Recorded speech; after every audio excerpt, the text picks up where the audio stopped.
So let's open it up for conversation and ask our panelists, what is the solution to this? Why can't we sit across the table and have this conversation? Mahesh Tapase, spokesperson for the NCP, joins us this evening. Anand Gurumurthy of the BJP. Mahesh Begala, leader of the TRS, with me this evening. Anshul Avijit, national spokesperson for the Congress Party, and Riju Datta, member of the TMC. I have a question for Mr. Mahesh Begala, because Mr. Mahesh Begala, in the state that you come from, it has the highest state taxes, 36% if I'm not mistaken, correct me there.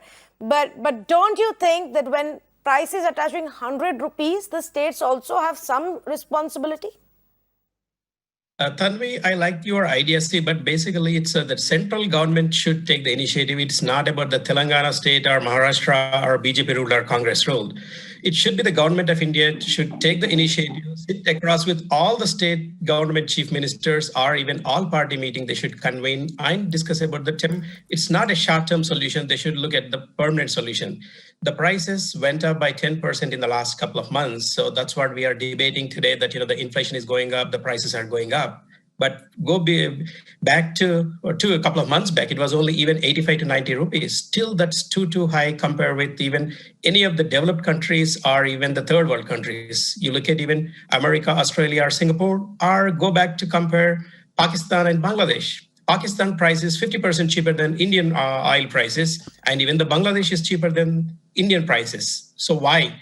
It's the central government policy. They need to sit across along with all the states, come back with the permanent solution. Because see, these are the essential commodities and everybody's daily usage, and all the prices and everything will go up based on these fuel prices. If the government has the good initiative, they have arranged several meetings with the state governments. They can plan one. As the finance minister Nirmala Sitharaman said, she can take the initiative, sit across with all the states. I'm sure definitely all the states will cooperate for their initiative, and being the leader, the KCR who comes from the people, definitely he will come forward and take the steps to listen to the people and then do whatever the step he can take to reduce the prices. But you don't think that the states should take the lead? Why don't you put the pressure on the government on the center by taking the lead and giving some relief? I mean, Telangana and states like Rajasthan and many others, even Delhi, have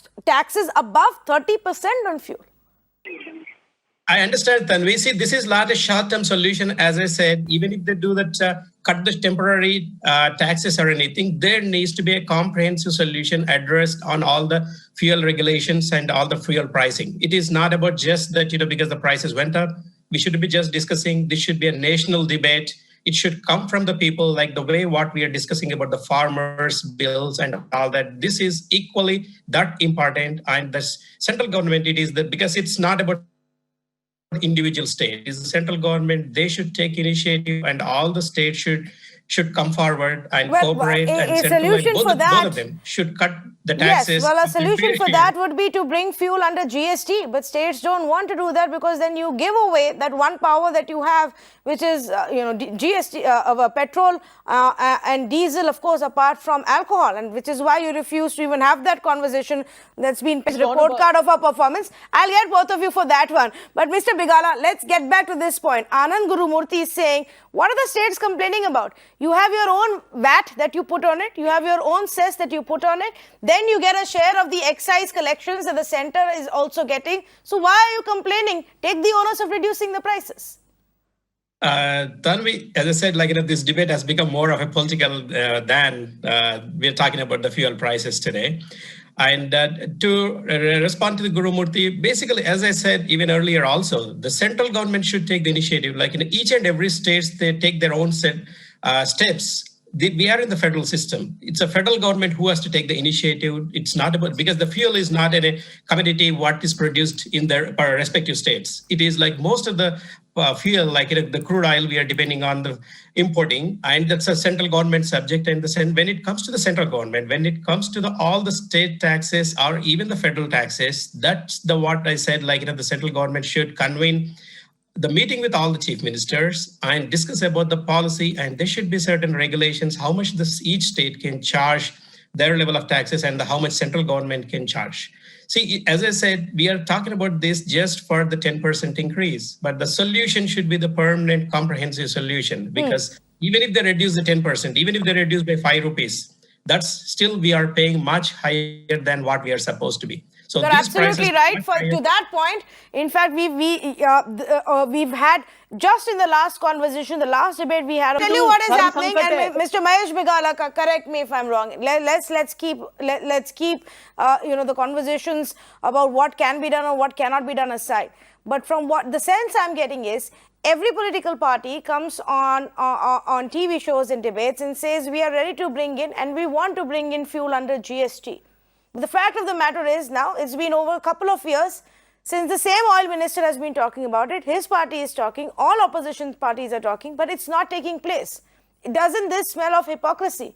Why should people believe that? Because the states don't want to let go of the control. The central government was there is a very pertinent point here, Tanvi. The thing is, when there are 10 different things under GST that the central government has taken, and on an average, like I said, 50,000 crores is due to every state. Now you include petrol and alcohol and everything in it, and then at the end of the day, it will be only Delhi and the BJP regime and the BJP headquarters which will shine like a five-star hotel, and the rest of the country will die out. How can we trust the central government? It's a matter of trust and intentions now. That is the point I'm trying to make here. Yes, Mahesh Begala, yes. Yeah. The central government should come forward and keep up their promises, whatever they made during the GST regime. Even Telangana was the first state, actually, the Telangana chief minister convened assembly and passed the resolution to support the GST. But definitely the central government miserably failure on the GST part, and they have not paid all the dues to all the states individually. And of course, they are referring to the cause of God or act of God. But this is a COVID, and the state governments depend on the GST, and that's a regulation. It's a law made by the central government in the parliament and backed up by all the states. Now, to come into the GST era, the central government should give the confidence to all the states that we will abide by the laws what we made, and all the state governments will get their fair share of the due share. But as I said, if you look at these fuel prices are already deregulated. The prices are going up when the crude barrel prices are going up. But when the prices are coming down, the barrel price is coming down, we don't see the same effect in the price of fuel. Even if you look at globally in the United States, when the prices were high, the gallon was about $4 range.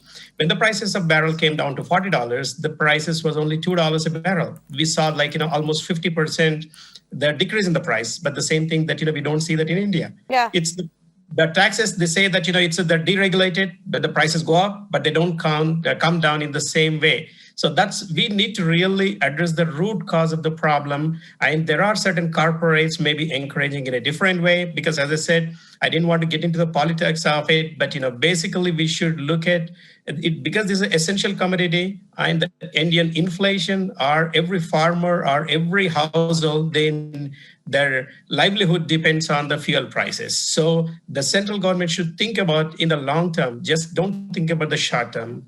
Think about the long term. Invite the states, come with the comprehensive solution. Well, you know what you said about the prices being regulated to international prices, and this is a deregulated market. Essentially, it would be, but the minute the crude prices start going down, and the way they crashed all the way to $30 per barrel, it would have been, except that we thought that was a good opportunity to increase our taxes.